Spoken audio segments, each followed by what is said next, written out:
order to start, I have 3 questions for you. And the first question is, who of you knows this feeling?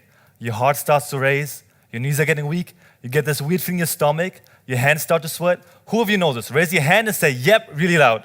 Yeah. Okay, perfect. Second question, have you ever been in a situation where you wanted to do something? I don't know, like walk up to a beautiful girl, be in a huge class, raise your hand and ask a question, contradict an authority whatsoever. But then you got this feeling of nervous anxiety, and because of this feeling, you didn't do what you actually wanted to do. Have you experienced this? Raise your hand and say, yep, really loud. Yeah.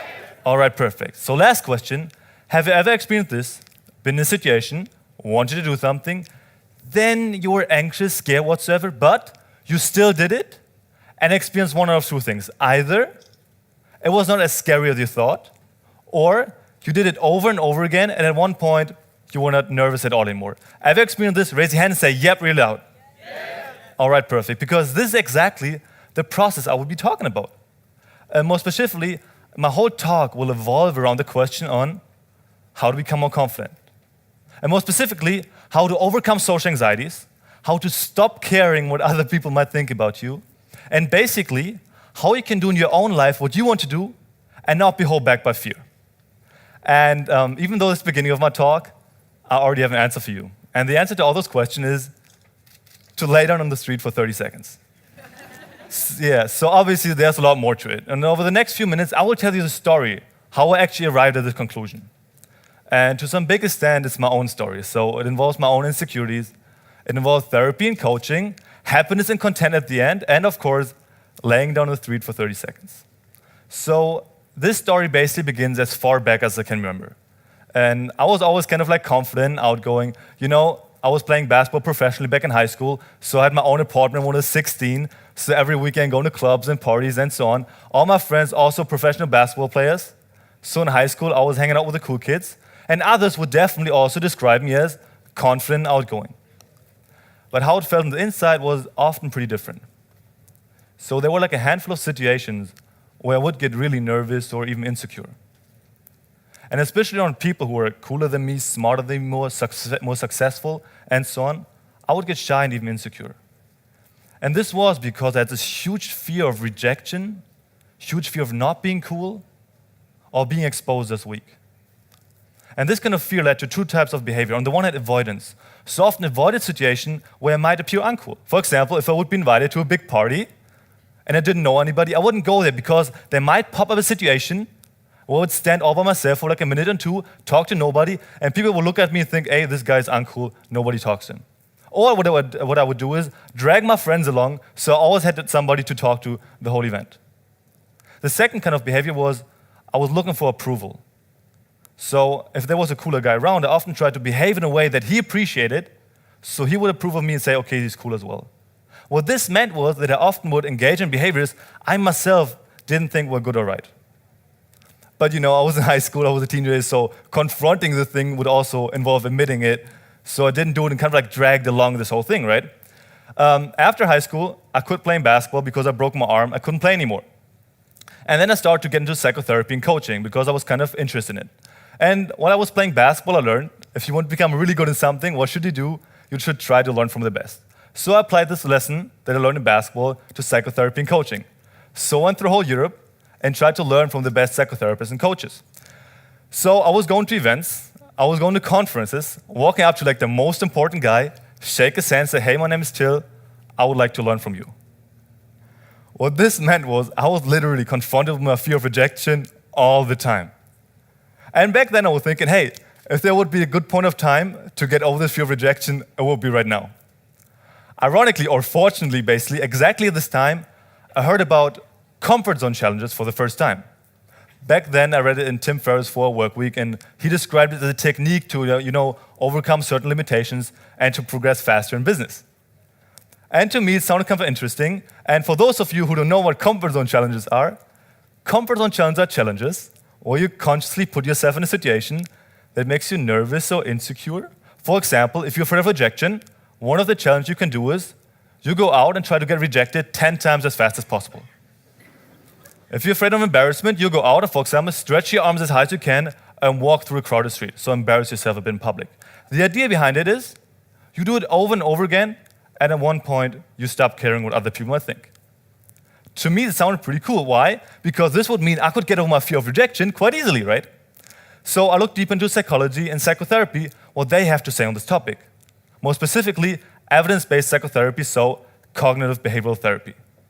And they had a solution for this since the 1950s. And this solution was called exposure therapy. Why exposure therapy? Because similar to comfort zone challenges, you go out, you expose yourself to the thing that scares you. And they also had an explanation why this whole thing works. Okay? So like in a really oversimplified way, you have an autonomic nervous system that fires a fear response. So your autonomic nervous system is this part of your nervous system that you can't control consciously, and that is responsible like for sweating, heart rate, and so on, and the fear response. And at one point or the other in your life, you encounter a situation, and your autonomic nervous system, for whatever reason, learned to respond to this situation with fear. And from that on, every time you encounter the situation again, your autonomic nervous system will send this fear response, even though you consciously understand the situation is not dangerous or scary. So now to get over it, what you need to do is the following. You put yourself in the situation, you get anxious, scared, whatsoever, and you stay in there, so your anxiety step by step decreases, and your autonomic nervous system learns, hey, the situation is actually not scary. So this is the process how you become more confident. And for me, I went, hey, that sounds pretty good. So I decided to start doing comfort zone challenges. And I have very, very vivid memories of my first comfort zone challenge. And it was a Thursday when I committed myself to do comfort zone challenges. And with most things, when you commit to do something, what do you say? I will start tomorrow. So with Thursday, I said, okay, I will start tomorrow. The same day, Thursday afternoon, I was going home from university, waiting for my train around 5 o'clock, rush hour, people everywhere. So I was standing there waiting for the train. And I was thinking, wow, I'm going to lay down here on the floor for 30 seconds tomorrow. That's a pretty scary thing. And when my train arrived, I was thinking, hey, why should I do today?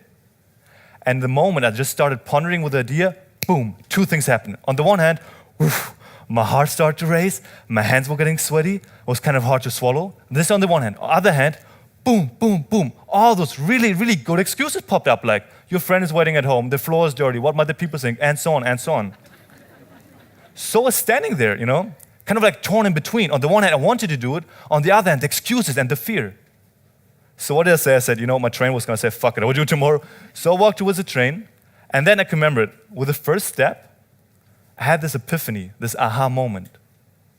So I understood something on like a deeper level. I heard this concept before, but now I really understood it.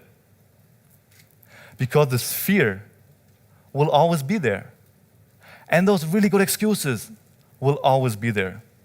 So if I allow this set of rationalizations and this fear to hold me back now, I will never do it, So I put down my bag, turned around, lay down. I was, honestly, guys, I was terrified. So I lay down, and my heart was racing.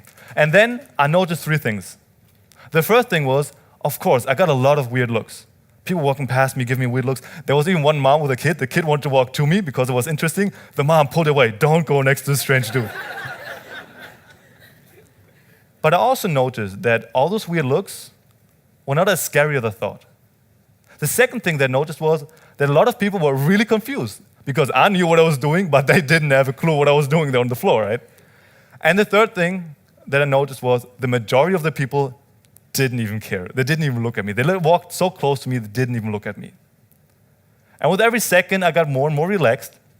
And after like 1 or 2 minutes, completely relaxed, all my anxiety vanished. I got back up, got my bag. I still noticed all the people were looking at me. Got in the train, went home, looked out the window with a big smile on my face. So that was my first comfort zone challenge ever. And from that on, I made a list of all my fears and step by step tackled all my fears. And some went away quite fast, others took longer to overcome, and so on.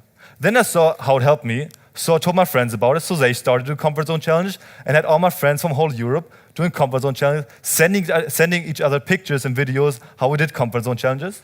And then I decided, hey, it helped me, it helped my friends, let's help most people. So we created this online community, the Comfort Zone Crushers. And there we give people challenges and give them piece of advice how to step out of their comfort zone. And step by step, it grew bigger and bigger and bigger. And exactly in this month, we helped hundreds of people from more than 20 different nations to step out of their comfort zone, tackle their fear, and become more confident. And here's just some example of people from all over the world doing the laying down challenge. So this is a guy from Singapore. This is a guy from London. This is Berlin. This Vienna. This is, I don't know, this is somewhere in Europe. This is Vienna as well. And this is also Pradesh and Vienna. So this whole thing from me, confronted with my own fears of rejection and so on, step by step grew bigger and bigger into this international movement. And from all those things, from all those helping others to cross their comfort zone and crushing my own comfort zone, I learned 3 things. And the first thing that I learned was, if you consciously do comfort zone challenges over and over again, you get in the habit of doing the uncomfortable thing.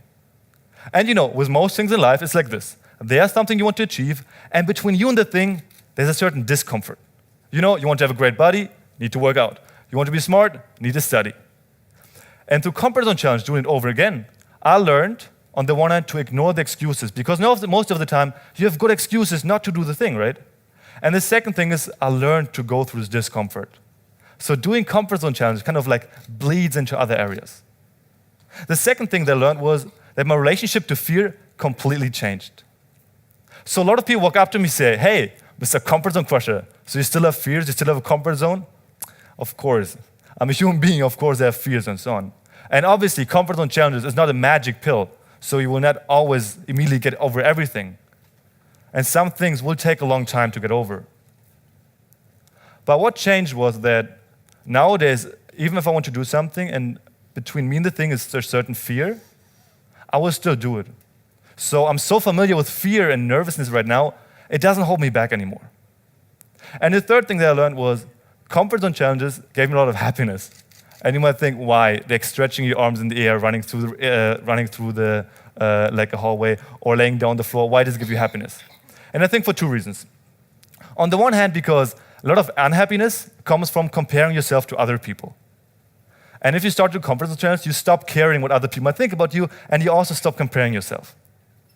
And the other thing is, a lot of unhappiness comes from comparing yourself to like a perfect self, And comfort zone challenge, and also because it bleeds into other areas, you start to develop and progress on a daily basis, and step by step, get closer to the perfect version. So pretty often, at the end of the day, I can sit down on my couch, lay back, and say, hey, I'm not perfect yet, but today I made a step closer to this perfect version of myself. And this gives me kind of like happiness and fulfillment. So those are 3 things that I learned, and obviously the whole talk is a bit advocacy for going out and doing comfort zone challenges. But at the same time, there's also like a bigger vision behind it. Because what I noticed or what I've seen was that, comfort zone challenge, the term, popped up like sometime in the 21st century. Though the idea behind it is exposure therapy, it's researched since the 1950s. So basically, there's this huge knowledge of therapeutic knowledge and psychology knowledge. But most of our society doesn't have access to it either, because therapy and coaching is too expensive, or the social stigma prevents the people from actually engaging it. So, you won't go there because your friends might think you're crazy or whatever.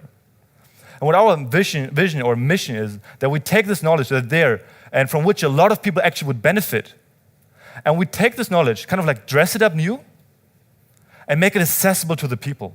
And also to through the internet and to spreading it widely, we can do it for really, really little money. And so we can enable a lot of people to actually engage in it and benefit from it in their own life. But this is only to give you a glimpse of the whole bigger thing behind it. And now, of course, I want to encourage you to step more often out of your comfort zone.